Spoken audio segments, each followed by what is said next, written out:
lead 10 to 15 minutes when we thought that they were going to be able to for a lot of this tournament. Well, we'll see if they can do it again here on the red side. As you mentioned, Hong Kong Attitude deciding that the blue side is their choice. Gragas banned away, Pantheon banned away as well. No real surprises so far. This is the Tristana early on from HKA. So maybe prioritizing something like a Gangplank in the top lane. They like the way that played out for 3Z. I thought it was also quite good.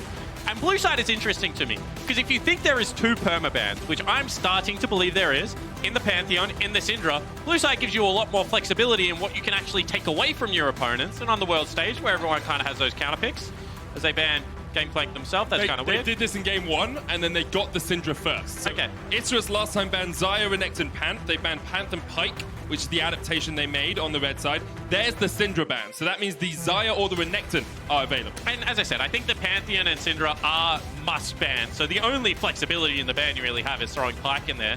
See whether this is going to be something like the Renekton early pick. Hasn't seen that much success outside of Damn 1 Gaming. That's true.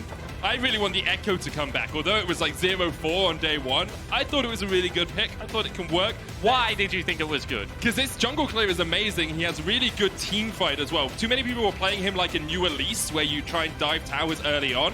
Instead, play around the team fights. Play around the zone control you have with parallel convergence. Doesn't matter, hasn't been picked yet. Rakan is the first lock here for Kaiwing. Because I was willing to keep an open mind, and I know that you're trying to get me off it now, but you brought it up and it's your fault. I watched it play. I was like, okay, this champion sucks. And then everyone talked to me and I was like, maybe it could be good. And then I watched Tien, one of the junglers I hold in the highest esteem from Fun Plus Phoenix last night, feed his absolute little booty off on it. And I was like, you know what? I'm throwing this champion back in the it sucks category. Okay, so saying a player played it badly makes it a sucky champion. I will remember that for the future. Correct. Xayah locked in for Angelus, Akali as well. Once again, expect that to go to Seiya in the mid lane. Crash will get his Lee Sin, and it looks like we are going to see Unified on the Ezreal once again. Yeah, and I like the Ezreal pickup. Once again, I think that this is a composition that is very hard to get on top of. So if you have a lead and you're the person in control of the objectives, you're starting first, there's really good turn off both Lee Sin as well as Rakan. They have good pick generation, but then Ezreal can just 1v5 a team fight if there is no backline threat. And I think that Seiya got very far ahead, so created that almost single-handedly in the last game, but you can't rely on that consistently happening. That's definitely true, but so far we're seeing very much the same draft as we saw in Game 2, and that ended up working out for Isras Gaming. Yes, the bot lane wasn't the key focus. The Xayah Thresh did well. Slow was hitting all of his hooks, but a lot of it came through that mid-jungle duo. You say not the key focus, but you do have to remember that one gank that got the flash out of the Ezreal, and that meant you had to play the lane with supreme respect, because if you did not, then there was always going to be the piggyback lantern into, you know, Cocoon, Death Sentence, Charge, whatever else you want to throw on the back end of that. So I think that it is still important to be able to burn summoners down bottom lane, because this lane, if played aggressively, can have very good pressure. Definitely can. Isra's going to ban out the Galio. Rek'Sai, the next ban from HKA. Isra's before looked towards Corki as their final ban in Game 2. We'll see if they go down that route once again. Instead, it's going to be the Mordekaiser. Okay, so Mordekaiser, another one of those weak side top laners that we've seen 3Z play. When I say weak side, it means that you're not going to get all that much jungle attention, right? You're going to be left on an island, you know, survive the ganks as best as possible. If we have time, we'll rotate up there and try and save you from the stacking waves, which is what we saw last game. But ultimately, you're going to be alone. Mordekaiser obviously turns that situation into a 1v1. That's why he's so powerful on the current patch, and I like that that's respected. It looks like Isras are going to keep their final pick for the top lane. At the moment, they're hovering over the Olaf. Kiana is another powerful jungler that we have seen, and Nocturne does a very similar job. Great at diving onto a backline, great at turning fights from a 2v2 into a 3v2. And kind of ruins Twisted Fate's day. We've seen that right now, Mission is very comfortable in the TF versus Akali matchup. Game 1 it went well, Game 2 bit of a disaster, but once again, I think you can write that off as an anomaly. And obviously, Darkness is just going to make that very difficult to play around. However, this time the change-up is there. You mentioned it was banned game number 1. Corki as a laner is very good into Assassin, surprisingly, because he's got very good upfront burst damage when they dive on top of him, also has great wave clear, and just ultimate safety when he has the package. You really can't take him down. Really easy itemization as well. You can go towards that Hex Drinker as a first item. You do delay the Trinity Force, but gives you a lot of safety in the lane. Corki is locked in. That will go to Mission in mid, and it looks like 3Z is going to play Renekton in the top lane. We'll see where Isras decide to put their counterpick. In fact, switched it around. locks in the Gnar in the end. Okay, so we've seen the Jace into it once already today. It did well in the early game, then got camped out. Nocturne should help that. Not all that much magic damage. I mean, Akali does do magic damage, but she isn't, you know, the big team fighter necessarily, so itemization could be a little bit tricky if they want to over-index into that physical. Rumble has got a fairly good matchup, does get the push very early. And that's a little bit different. That is a little bit different. I think we're both a little bit surprised by that one. Bugak's cracking out the Irelia in the top lane. Now, he only played it twice during the regular season, but the most played champ he had was Gnar at 3 picks, so it's not really a champion that he is unused to, but not one of those power pocket picks perhaps we were expecting. And the thing is, and I would love to get I wish I had a pro player that I could just steal right now, because obviously I have access to the Yoast pros, so I'll just tell you what I know from my experience. And that is that old Aurelia had a really great matchup into Gnar and would destroy him. Yes. New Aurelia, not so much. When you get Phage as well as the Tabbies, you're able to withstand a lot of it. It's going to be double physical damage on the top side of the map, so you're not really all that concerned about having to build something like Mercury Treads. And I think this is a lane that 3Z isn't going to excel in, but can survive. Now, obviously, kills skew everything, and if you are able to get Oddie up there at level 6, we'll see how it's played around. I'm really also interested to see what Bugax takes as his rune of choice, because if he goes press the attack, that means he's probably going to get a lot of jungle attention. Yeah. And if you can just Q recklessly onto Mini-Gnar, you can still win the lane matchup. See if the top side of the map is the focus for Issa's. Hong Kong Attitude going for a very similar composition to what we have seen from them before. Crash on his Lee Sin, safe mid laner for Mission, and then Unify playing a safe bot lane alongside Kai Wing's Rakan. This game obviously doesn't decide the series for anyone, but winning, getting one game up, getting to match point is incredibly impactful for these teams. It definitely gets you one step closer to winning this series. Yes. When you only have to win 3 games, one is 33% of the way there. Quick maths. It wasn't actually that quick, I got it wrong. We're going to jump onto Summoner's Rift here. HKA versus Issa's Gaming. 3rd game of this best of 5. We are now essentially in a best of 3. 2 wins takes it home. And if you lose twice, you are sent packing. Sent swimming back to your destination. Okay, so this is really interesting from me, because they, once again, grouping up as 5 to try and get control of top side of the map. And this makes me believe that Bugax is very comfortable in the Aurelia matchup. Also not Grasp with the Undying from 3Z, which I think is just straight up a mistake. Fleet Footwork early game gives you like no health back. I know people think it's a heal, but it's really not. It gives you like 3 HP when you hit those creeps. I think Grasp would have been certainly much more useful. Resolve as a primary as well, and Gnar is actually quite good. So we'll see exactly how it goes, but if they are able to get early pressure here, split the top side of the map, you can see that they actually used Oddie's ward to scout out the starting position of Crash, then every time Bugax can Q forward, should be able to get a lot of damage out. HKA have done a good job of at least getting 1 ward in here that sticks around. Ooh, second potion. Gets a second potion from the Kleptomancy. I hate Klepto. I'm really not... I know I shouldn't probably say that, but RNG elements, like being able to take 2 potions into a lane can just be lane changing. All of a sudden, what you thought was a really good lane for Angular and Slow, you know, you can trade more aggressively as Unified. It makes it a lot harder to predict the way a lane matchup will play out. I agree with you there. It's very frustrating to be on the receiving end of it and very enjoyable to be the one who's getting the extra potions. See, I don't play it. Even on Ezreal, I play Aerie. I'm a man of principle. Okay. If I don't like something... I'm a man of winning games. Ah, okay. We're very different people then. Definitely are. The early potion will definitely help out Unified. This ward will spot Oddie as he goes for a full bottom side clear, then up towards the top lane. Nocturne, of course, very good at ganking at level 6. Before then, can do some stuff in a gank, but tends to struggle. Great flawless duet there from Bugax onto 3Z. That press the attack, working out wonders for the Aurelia in the top lane. And it's very strange when you're starting on the bottom side of the map as a jungler to see a non-ranged champion get control of a wave. I feel like 3Z as Mini-Gnar at level 1 with Boomerang should be able to actually, you know, potentially control the wave a little bit better than that, not get beaten to level 2. So this lane so far going very well for Bugax. Thought it would be survivable and scalable for 3Z, and then once you pick up things like Frozen Mallet, Black Cleaver, you know, Ninja Tabby could become difficult, but right now, this looks like a wash. It really does. The wave's going to push in. A couple of those Minions may be lost to the turret. So far, he's doing a pretty good job of catching as many of them as possible. Crash on his blue. Oddie's already cleared his.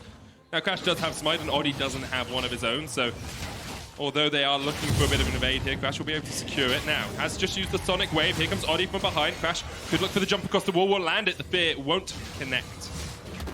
Okay, so this is one of the most annoying things as Lee Sin in the early game. Sure, he lives that gank, doesn't have to burn a flash, so it is ultimately very good, but I hate when I have to burn my early ward, especially my second ward, for a skirmish or something like that. That is actually, you know, 1/5 of your team's early vision control before recalls come out of being able to track where Oddie was. So we had a very good understanding from HKA of the fact that Oddie started blue side. We knew the timing of his wolf camp. We now know that he has completed 5 of a 6 camp clear, but there is going to be no river information for this Lee Sin now, so going to have to play heavily around the bottom side. That means that Bugax is just going to continually be able to push and pressure, because you really can't face check Oddie right now if you crash. And the map is really split top side to bottom side here between the two teams. We talked about Easterus wanting to play top, wanting to get Bugax pushing up in this lane, getting Oddie around that top lane. Bottom side, definitely in favor of HKA. They're actually pushing in relatively well. And with Crash securing the Scuttle Crab, it means they have a lot more river control. And that top lane wave is now a double stack of minions, so it's going to sit there forever unless it hits the turret. So if Bugax is able to drag here, then that means that 3Z is in a lot of trouble and under a lot of pressure of actually being ganked despite where the Nocturne is. You can see Nocturne, however, really wants an early recall and feels like this early game is just going to allow him an early level 6. So Bugax willing to allow this wave to push back. Yeah, he kept it just out at the edge of turret range. It's not the best freeze I've ever seen, but it's okay. He will make 3Z lose at least some of these minions as the wave crashes in. But for the moment, still HKA ahead in terms of gold. Double Kleptomancy on them once again. They are 700 gold in the advantage. Both teleports burnt though. Mission and Unified have used theirs to get back into the lane, whereas Saya is once again running the Ignite, and Angelus has yet to get back to base. And the thing about Klepto in the Corki matchup specifically, you know, a lot of people think about Fleet. I think it's a better scaling room, maybe, in the late game, in the team fights. But Klepto, with its use of pots, you know, you can see a couple of the mana potions in there with the control wards and other things you can pick up, actually becomes a really good laning option for Corki in tough matchups. You also get to itemize into Inspiration, which means you get useful things like the Biscuits for the laning phase as well. So one of the best defensive runes when coupled with a Resolve secondary for Corki, I think. And because Mission's been able to push out Saya in that mid lane so successfully, this is a very free dragon for HKA to take. Yes, not the most impactful one in the world, but because there's no teleport on Saya, because Angelus has been pushed back and had to reset, very easy for HKA to get an early advantage in those neutral objectives. But isn't it just funny when sometimes the world feels against you, Medic, because in this game, they get the Air Dragon. This is the first game they've really had control of the bottom side of the map. I'm sure they would have loved one of the mountains, one of the Infernals or something like that. However, not going to be the case today. And that is a very early level 6. 6 minutes, he's equal with his solo lanes right now, and he might have found Crash. He has. Dustbringer comes out, steals away one of the little wolves. Crash having to run away from this. Kaiwing is here to help out, but do they respect the fact that Oddie has Skirmisher Saber and level 6? Oddie decides that he doesn't want any more of the action, backs away. Actually, the highest gold on his team currently on this Nocturne. Well, the fact that they rotated the Rakan up towards the top side of the map means, yes, they probably are respecting Nocturne quite a lot right now, my good sir. However, this has been more of a slow-paced game. Sure, with Nocturne, the game state is quite warped because it doesn't have a gap close and his early ganks kind of suck. But you can see that Oddie has been very aware and has tried to force the issue on the top side of the map where he does have lane push or priority. Bottom lane, once again, it's kind of just a farm fest, but really well done for Unified. He's allowed Kaiwing to get his roam off, and he's still 10 CS up in the lead, which shows that he's laning very well. And we saw this happening in the last game as well. It was really slow hitting hooks that started to turn the bot lane back in the favor of Isurus Gaming. But for now, we haven't really seen too many connections happen in the bottom lane. But as you say, we haven't really looked too much down towards that bottom side. Saya going to go in with the Twilight Shroud here. Can't jump forward on that. You've got Valkyrie on mission. He would just get back underneath his tower.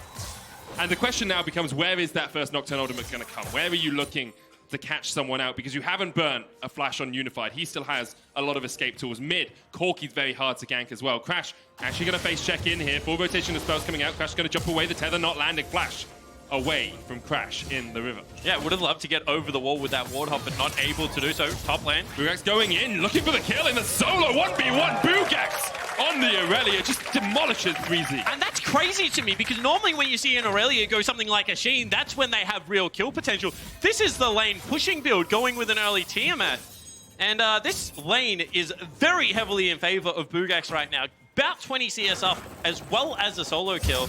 Take another look at how this happens. 3Z just playing melee range allows Aurelia to stack up the full passive here. Another cheeky auto attack, and just walks into the creep wave. This is utter disrespect from 3Z. You can see the early flash from Bugax does not want to be caught underneath that turret for any longer than he needs to be, and just outplays the top laner from HKA. Yeah, Bugax really stepping up at the start of this game. 16 farm ahead. 17 actually. I can't do maths either. Spawn, it That's seems. alright, mate. But able to equalize some of that gold gap that HKA was starting to extend. Oddie on the top side of the map now, as 3Z doesn't have flash. That is a very easy gank for him. Yeah, I completely agree. And the really bad thing is you did this to yourself, right? It's not like a 2v2 went a little bit wrong or it was a slight misplay. This was just very poor understanding of when he can walk into a fully stacked creep wave. Now this lane with Oddie on the top side of the map is in the situation where they can gank, instead they're going to respect it. And the patience of Isserus has been near legendary. They really are not overforcing in this game. So far, so good for them. Bugax had a good playing stage. It's about average on isolated deaths. That's what deaths where your teammates aren't near you, but top of the group in solo kills at 6, and high damage on him as well. He's one of the players that really carried this team through that group stage. Yeah, and I think a large portion of the damage stat is, of course, the fact that Saya did underperform, so you've got to take all stats into consideration. However, the isolated kills, you know, the ability to generate your own pressure is what teams dream about when they think of top laners. If you're able to, in a melee versus ranged matchup, you know, continue to push in this now, get good topside vision, you know, kill him yourself, then it's going to lead to very good things. I tend to find if I can 1v1 my opponents, the good things happen for my team most of the time. Yet to see Oddie pop that paranoia. As you say, we have seen a lot of patience from Isserus. HKA, though, once again bringing Kawing and Crash to team up. Oddie's going to Dustbringer away. Uses a good shield there to not get knocked up by the Grand Entrance. And you can see that they knew the flip was coming and they didn't have perfect idea of where Unified was out of base. Obviously, teleport is up and available, so he could have teleported to a tier 2 turret, being a little bit quicker to the play. And that's why you back out of the river and see control. They also have Warangulus rotating up towards that top side. They want to be able to contest this next objective in the Herald spawn, and keeping Bugax around means that if a contest goes there to a fight, they're probably going to win it. And 3Z has to teleport into this one to make it a 5v5 if they want to go. Here we go. Teleport coming in. 3Z on his way towards Mega Knight. HKA not going to give this one up without a fight. The quickness was beautiful. And now Isserus on the back foot. But Angelus and Saya are stepping forward. The jump away with perfect execution. Rift is going to reset. It's a 1-for-0 trade in favor of Isserus, but they do not want the fight anymore. And there is no teleport available, and that's why Bugax had to stick around and couldn't go for the shop. So this is a lot of gold right now on the top laner of Isserus Gaming. The fact that that was a kill going across onto Crash also means you can't take the objective. With your jungler down, it is too hard to secure these neutrals. So the perfect person falls for Isserus Gaming, and HKA unfortunately can't get anything off that play. Yeah, Isserus able just to reset. The Sheen now finished on Bugax. But I thought this was Dunzo Manifesto for Isserus. Yeah, especially given the fact that majority of players are coming from the same position. But I think that Mission not being with them cost them a lot of damage. That would have been a Phosphorus Bomb onto 3 and a couple more missiles. So a lot of the damage missing at this stage of the game. Also no bounce there from the Nah means that he's not able to get a big ultimate. So things certainly going a little bit pear-shaped there for HKA, but well navigated from Isserus Gaming. HKA have just seen Bugax on the bottom lane. They know also the Cloud Drake was just taken by Oddie, so they will get a Rift Herald. This is being traded for plates in the bottom lane and bot side control from Isserus. And I don't hate when this happens, because if you feel like you have push in your 2v2, which we just saw that they do, as well as the push in the 1v1, mid lane is the only real area that you can drop Herald right now. So as long as you're willing to use this teleport from Bugax to rotate to the numbers play, you can actually defend quite well. Also, if they don't send anyone bottom lane, whilst this is going to take top lane turret, they're also still trading for a turret on the bottom lane, so they do go for a higher percentage play. There's a small danger here for Angelus and Slow if they stay around. The quickness is almost off cooldown, and Angelus doesn't have the Feather Storm yet. He's got his flash if he wants to get away, but Instead, they will respect. It's the patience from Isris. They back away. They say, okay, you can take the plates. Bugax in the bottom lane is doing exactly the same to you, and we will take the extra gold on our Irelia to sacrifice maybe a first tower blood. And it's going to be all solo gold, right? So this is a very concentrated effort of saying Bugax is our carry versus the effort of saying, you know what, as a team, we just need to accelerate the pace of the game and get towards team fights and control. So I think that two conflicting styles coming in here. Once again, I think that trading when you're ahead in gold is honestly normally a bad thing, but I don't mind that Isris are just not, you know, coin flipping or 50-50ing the game around something like the Herald. Well, you say all the resources going into Bugax. He is 2,500 or 2,300 gold ahead of 3Z right now. 50 farm lead, the extra kill, the plates. He's in a really strong spot. Isras have about 1,000 gold lead across the board. But Bugax is just so powerful. And once again, you know, I thought it was a slightly in favor of him matchup. I didn't think this was going to be a hard counter for the Gnar by any stretch of the imagination, but it has been described to me as survivable. But this is not a surviving top laner right now. He's on life support, like everything is going disastrously. Mid lane turret now. Yeah, Oddie has... Oh, well, Angelus is not here, so this is really given up for not too much. And now that's just a bad play, right? You have 2 teleports available, you were there in the right position on the map, you decide not to fight, and you lose your mid lane turret. This turret is so crucial in being able to control the game, and ultimately what is going to come down to a 1-3-1 for Isris Gaming. As soon as you lose your mid lane turret, if they can push up that mid lane creep wave, which you can do quite safely on something like an Ezreal, then you're just able to get vision wherever you would like. Obviously, this composition of something like a Nocturne is much better at catching teams in that rotation. So could still be an area where Isris Gaming can look to generate fights, but I feel like that should not be an objective that you see at this stage of the game. We've yet to really see Oddie make that catch play. Like, we saw the Paranoia at the Rift Herald, but since then, haven't seen another one used, haven't seen him teaming up with Bugax in a side lane to really find those catches. And part of that, of course, is HKA have very safe players. They're also playing quite predominantly as a team, teaming up together, and it's hard for Oddie to find a connection, but when he hits level 11, I really want to see him using that ult. Yeah, also, once again, the kill items have only just came out. You know, you go Tiamat so you can farm very well in a lane. It's not necessarily what you look for the 1v1 kills. However, Trinity Force now completed. Gunblade and Sork boots there for Sayer as well. So as long as Oddie is there to sneeze on the opponent, majority of the damage will be provided from his solo lanes. Also, once again, going to be a Black Cleaver, looks like, for this Nocturne, so prioritizing it's all right, we can talk the CDR much heavily. You know, 20% CDR versus 10 on the lethality items. Also, we did talk about how much physical damage there is from Isras, okay. So having some armor shred, maybe that's part of the decision-making here for Oddie. I know Vedius would prefer something like a static shift, something a little bit more aggressive, but the Black Cleaver here is the choice, it seems. Sayer once again off into the side lane. Bugax already pushed up to the tier 2 in this bottom side. Doesn't really have the ward control I would like him to have for him to be this far forward. And he just threatens 3Z there. He says, you know what? I'm going to throw this one to your right, but I'm going to show you what will happen if you challenge me under this turret again. A very nice man in Bugax. Yeah, it's the warning shot, right? Yeah. You got to give him a warning shot before you go all in for the fight. I'm not sure that's what he was doing, Spawn, but I'm quite certain that wasn't. And he was being honorable. Now mission underneath the tower here. Slow and Oddie on their way. Slow will look for the flay. Gets it. Lantern gonna pull in the fight here as the Death Sentence comes down, and Isras find a pick in the side lane. Too easy there, as Mission was unable to get away. However, a very necessary teleport, because that was inside track, would have been a 3v3 underneath HKA's turret if Bugax didn't use that. So I think, you know, that's a good play. It is very proactive, but with Baron coming up in 4 minutes, could also be a little bit of an overreach for a top lane turret. And they do manage to take it right now. It's just actually might even push for the tier 2 here, because they know 3Z is down towards the bottom side. His teleport's only just coming off cooldown. Unified is in mid, has TP of his own, but it's just like very happily will take this trade. They're losing a Cloud Dragon and a tier 1. They're actually defense pings coming out here from HKA on their own inhibitor. Yeah, and it has to be there. I mean, when you have a look at it, you think about the fact that you've got Nocturne with that Dustbringer going to be able to get additional AD towards pushing down these turrets, a couple of Demolishers there as well. That was a very quick turret take. You nearly feel like they could have continued. However, very good job of ducking into Fog of War from HKA, not showing on the map. That means that you don't know whether they've recalled. As I keep mentioning, you know, a couple of minutes until this Baron is going to be alive. Control of that area is going to become hotly contested.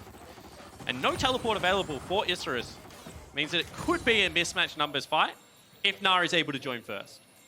We'll see if that's the case. Bugak's so powerful at the moment with the Trinity Force and the Tiamat complete. Hextech Gunblade once again on Seiya. His Akali in last game was pretty legendary, and we'll see if he can continue to have that sort of performance this game.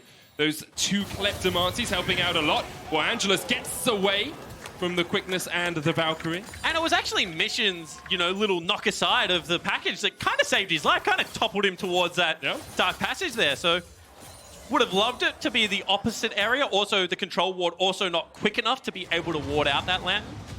And this is what I expect us to see, because Bugak doesn't have that TP available. I expect him to be able to pressure underneath that turret, but then ultimately have to walk towards his mid lane and try and get control. This tier 1 turret is going to be the next major objective, because if you're able to pick up that, Baron becomes much easier for Isrus to do in a couple of minutes. So we expect them to push in, try and siege this down. At the same time, their top side jungle control is a little bit poor at the moment. You can see a very deep vision line being set up by HKA, and they are getting control of this mid lane wave. At the moment, Isrus are just, as you say, pushed back a little bit into their own jungle. Okay, so this is what I mean.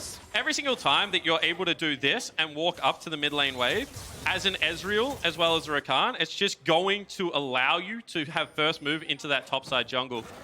Sorry, I thought a Nocturne ultimate was going to come across, but not going to be the case. Not quite yet. Odi could go for it. Kaiwing is in the wings, hasn't got the quickness. Okay, back to the minimap. Yeah, show us. So what that means is... Use the minimap circles this time. Oh, is that a minimap circle? Yeah. Oh, my bad. So what I mean by that is that... You not? Okay, the minimap circles Mate, are... I don't know what to tell you. Wait, you're not chat. The circles aren't working. Yeah, exactly right. So what I was meant by that is the arrow is also not working. So I'm not going to draw anything at all, apparently. I think you just shouldn't... Oh, okay. This is a rough day in the office. Okay, so let's have a look. So, okay, we're just not going to touch that anymore. We're not going to touch it. All right, I'm going to describe it with my words. So if you have vision on the red buff, as well as the Raptor Camp and Double Golem, that is your ward line, right? And the ability to be able to push up mid lane also means that you can continue to have that ward line there. It should allow Mission to be able to farm out top side of the map and could allow HKA to generate picks with their Rakan, who once again has his flash and a quickness available. Stop laughing. Everyone can hear you even though you're holding your cough button. I've just imagined Jat backstage being like, yeah, I'm the only one that can use the telestrator properly. I swear, I did have the same training. Maybe he's booby-trapped it for you. It'd be a very Jat thing. No, it wouldn't. Okay. No, it wouldn't. Okay, so where are we? We're 3-0 at 20 minutes. Isrus have a 1,500 gold lead. Trinity Force complete on Bugak, who is the main carry for this team, but Seiya's in a strong position, while Angelus is on his way to his Infinity Edge. On the other side, though, HKA have scaled up. You've got 2 items on your Ezreal, you've got a Trinity Force and a Hex Drink to complete on Mission.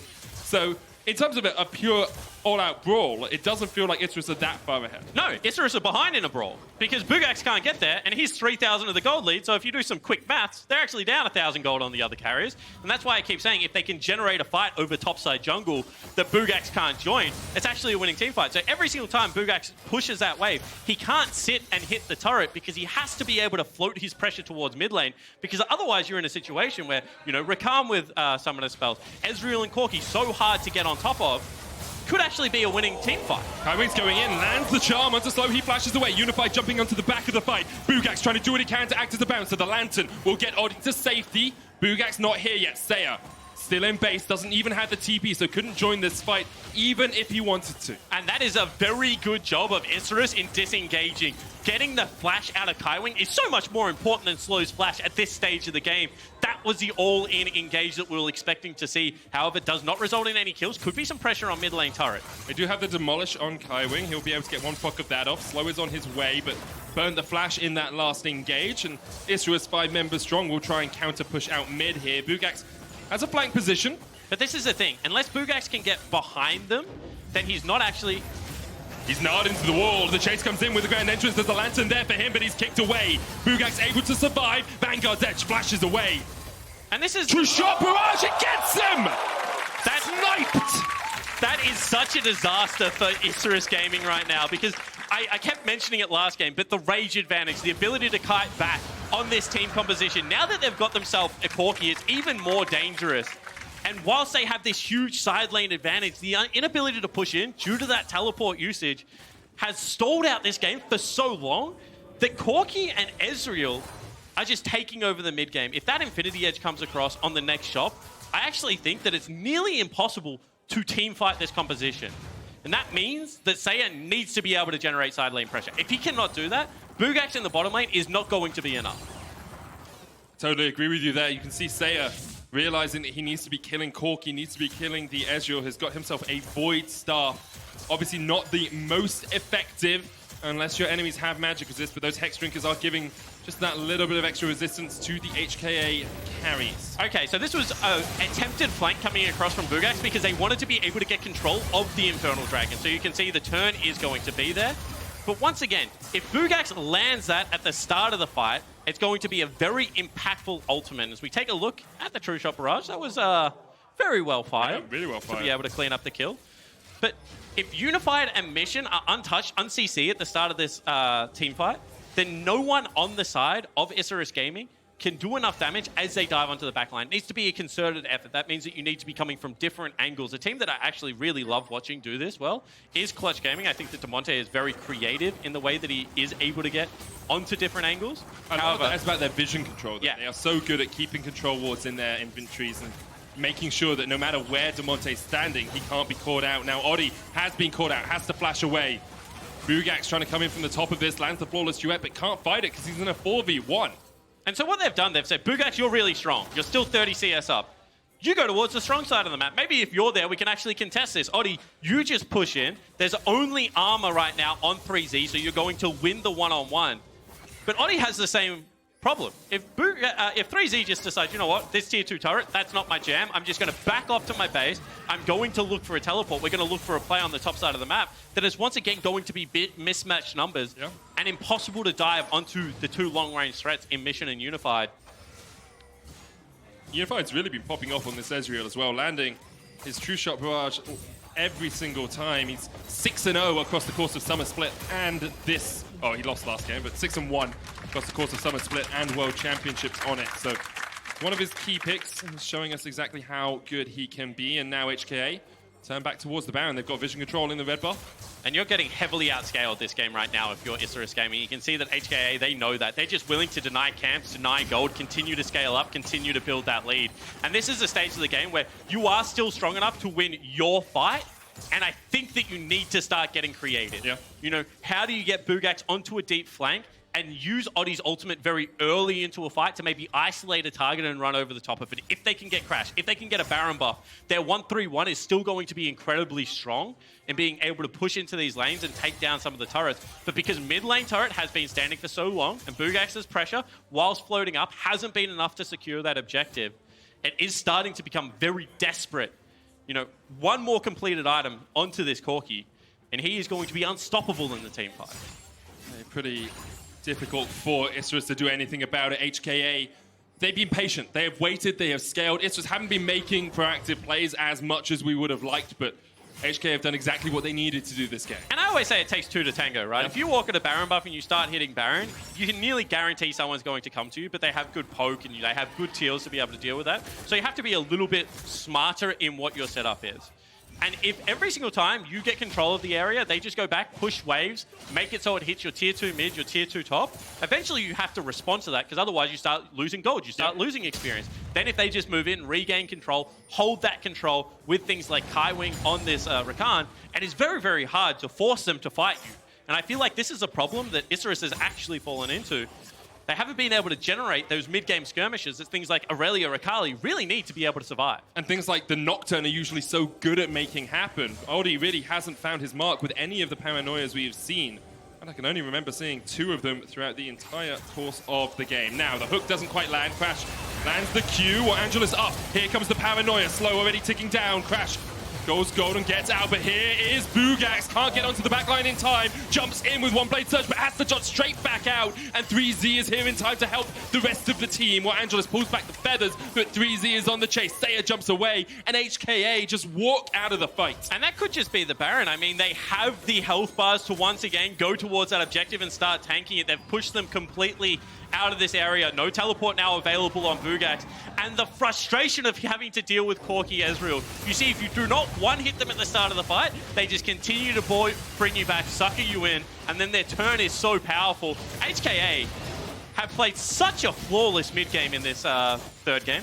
Odi has no flash here, so this Baron is just going to go down to HKA. Nothing Isurus can do about it. They will secure it. 27 minutes in, the Baron goes over to HKA, and you have to think those towers will start tumbling shortly after. And this is a stage of the game where you expect HKA to be very comfortable. They're the late game scaling team. They have the team fighting comp. They have the double marksman carries that once again have all of the mobility and the range in the world to be able to deal with this short range comp from Isurus Gaming. And so much in this late game, it has come down to which AD carry is able to outperform. Now it's going to be Unified on his Ezreal that is so hard to lock down. And I feel like Warangulus is going to have to, like, you know, blow someone up at the start of the fight. He tried it that time around with the Lee Sin to have the late game impact that he needs. Isurus Gaming have fought in the longest game of Worlds so far this year, the 65-minute epic against Detonation Focus Me. They were pushed back many times in that matchup, but the scaling was pretty even across both teams. Here, scaling advantage has to go to HKA, has to be their strength, especially when you get towards poking and sieging with this Baron buff. And every single time I say this, people get tilted because they're like, what about rapid fire cannon? Well, they're not buying it on Aurelia, Nocturne, or Akali, mate. That is true. You can't buy range. At a certain point in the game, when your range carries have more damage, it's just impossible to team fight against them because they continue to kite them out. They have the defensive tools to be able to deal with it. Iceborne, oh, hooks on. Only onto Crash, pulls him back with the play, but Unified has the flank position here, and Kaiwing's going in with the quickness, and Slow is deleted, obliterated, just disappeared off the face of the map. And that is now Bugax on the flank. They feel like they have the force. Vanguard's Edge coming in, the Paranoia is going to chase in as well, kick away on Bugax, but Isurus may have found their fight, they find 3, and Hong Kong attitude overstepped, they overstayed. Kaiwing tries to jump away with grand entrance, but Bugax is still on the chase. Isurus will look for mid. They'll try and take whatever they can off this advantage. And that started so well for HKA. However, it was 3Z that didn't want to rotate towards the play. Ultimately, they now lose the team fight. None of the carries left alive, and Isurus Gaming need to be able to push in. Maybe even look to break the base here. Not going to go for it. Creep wave not big enough. So not going to be the death blow there for HKA, but shows that in mismatched numbers team fights, when they do get the flanks, they can still look to contest.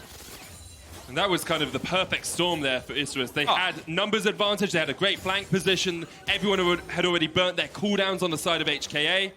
And this is one of those times where they show on mid lane, so you feel comfortable to be able to face check. You know there can only be 2 people there, you can see 3 other people on the map. So look how aggressive Unified is willing to go on Ezreal. However, 3Z not rotating to this fight. You can see he's turned around, he's heading back to the top lane. Mate, the team's being engaged on, they still have the tools to be able to force if you are giving them free team fights. And this time around, it is going to be the perfect storm. Pinned against the wall, inability to kite out due to a very good Nocturne ultimate, coupled with Bugax's ultimate there on the Aurelia as well. I mean, it happened once, could potentially happen again, but I feel like that's a lot of it on HKA's setup. I totally agree with you there. 30 minutes in, HKA still in the driver's seat in this game, although the gold lead is in Isurus Gaming's favor. 4 dragons on HKA with another mountain coming up in 2.5 minutes. Could be a target for them. Their Baron power play is about to expire. They lost about 1,000 gold off that. Not a bet I would usually take, but HKA will have realized that they continue to scale well. And I'm so surprised that they decided to play multiple lanes with this composition. Because when you have a look at it, Ezreal, as well as the Corki, if you have your front line there, should just be able to siege down and pressure what is a very low wave clear composition. So playing 2 lanes, I feel like in this situation, was very greedy and did present an opportunity for Isurus Gaming to be able to take that one shot back into the game. Now, they had to use a lot. You can see flashes down on Oddie, on Bugax, as well as on Warangulus. So there is going to be a time in this game where there are carries with mismatched flashes. You know, maybe 3Z or Crash can very much make them pay for that.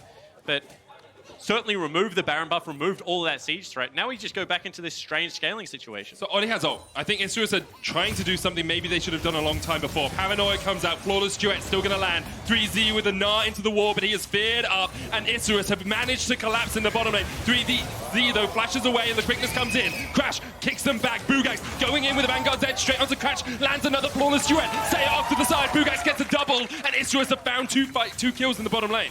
But look at the frustration, right? The carries are still alive, so they're looking to kite this one back. They will be able to get the picks that they're looking for. That was a very well orchestrated side lane gank here for Isurus Gaming. Their mid lane and their top lane were enough of a push out that it didn't cost them any of their base. But they're not able to flawlessly ace, not able to be able to pick up any of these major objectives. Baron not available, Dragon still not up for the taking. So it is just going to be slightly more pressure relieved and a little bit more gold into their back pockets, but ultimately not map state changing.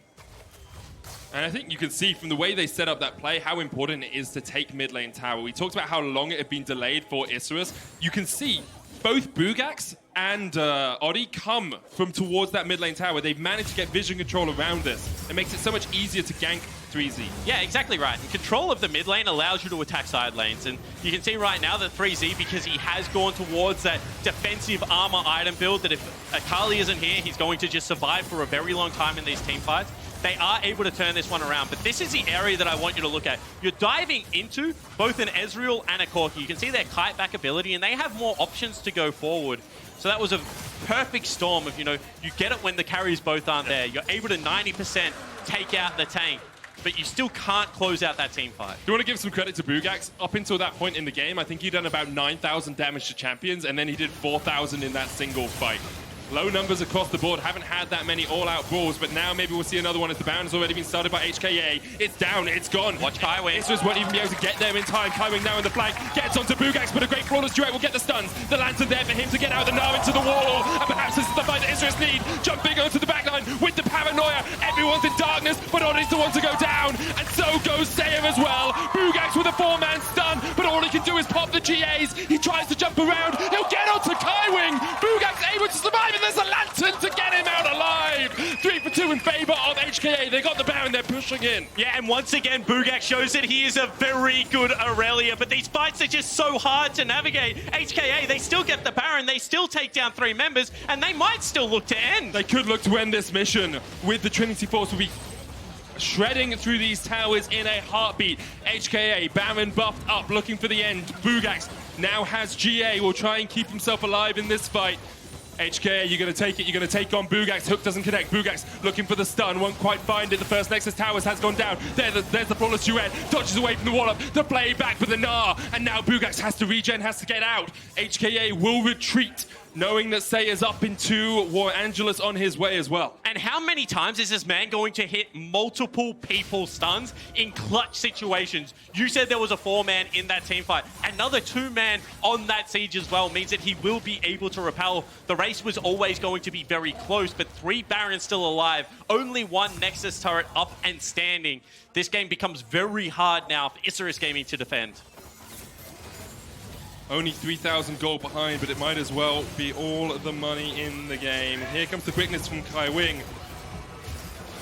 And again, that's a very good stun to start off the fight for Isurus Gaming. However, we mentioned the flash not going to be up and available on the AD carry. That means there's no threat at the start of this from War Angelus. Now he will start getting some feathers down. It's very dangerous to run over this zone. That's where a lot of the damage did come from. I think that may have been a 5-man stun. Looked like it was going to be the case, and Bugax just continuing to get resets on the back end of this fight. The way he navigates them is actually very beautiful to watch. It was incredible. It's like everyone had invested into getting Unified down, into jumping onto the backline. Sayer fell without being able to manage it. And I think the final bit of the flawless duet just caught Unified as he was jumping forward. You can see how swingy this game has been. Isurus trying to fight back, trying to wrench back control from HKA. Baron still, a minute left on it. And that's a lot of damage going down. And now how do you wave clear? Because I don't think you can, so that means you have to go for a fight. Where are the wards? There is one on the left that should be pinged out now. Can they get Bugax in behind this team? Because if you don't go now, you're going to lose double inhibitor, and you only have one of those Nexus turrets up. The 3Z doesn't have Mega. The inhibitor's still alive in this bottom lane for the moment, but the cannon just needs one more shot. That inhib will fall. Can't quite get it. Wave there in time. 3Z looking to build up that Mega bar. The inhibitor goes down, Hook only hits a minion, and Isurus will not fight for the bot lane. Okay, so instead they're going to try and fight over what will most likely be a minute 30 Elder Dragon spawn. We already mentioned, 4 dragons built up. That is going to be a legitimate win condition now for HKA.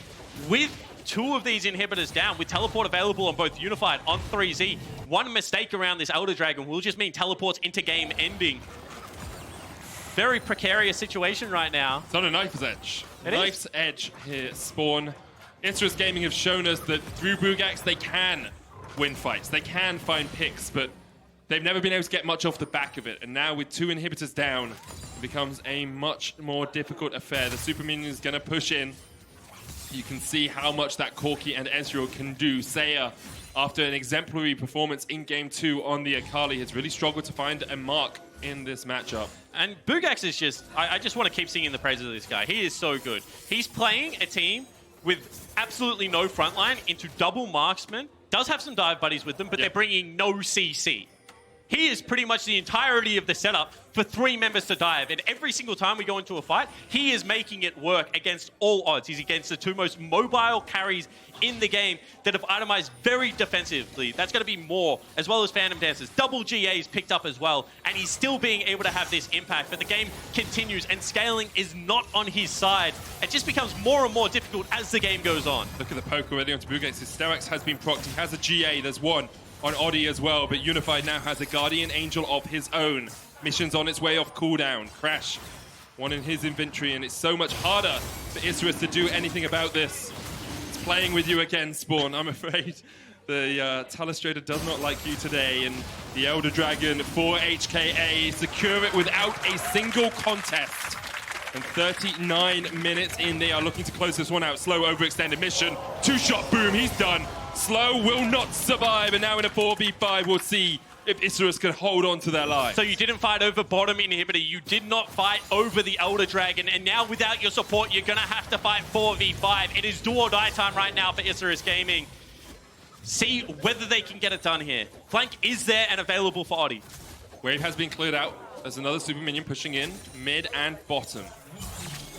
HKA, True Shot Barrage, not going to connect. They just want this tower. That's all their eyes are set on. Here comes the paranoia. Bugax slowed up towards the side. Vanguard Edge across 4. Jump onto the backline here by Oddie, but there's just not enough. There's not enough CC, but the damage now rains in for Isrus Gaming. They take 3 into their GAs. 3Z with the Gnar. 2 GAs are going to pop from Isrus, but the rest of HK are coming back alive. What Angelus takes down the Corki. Bugax still alive. Can he do it? Flawless duet dancing around. Bugax, the lantern's there. The hook connects. And it's Bugax! He can't quite do it!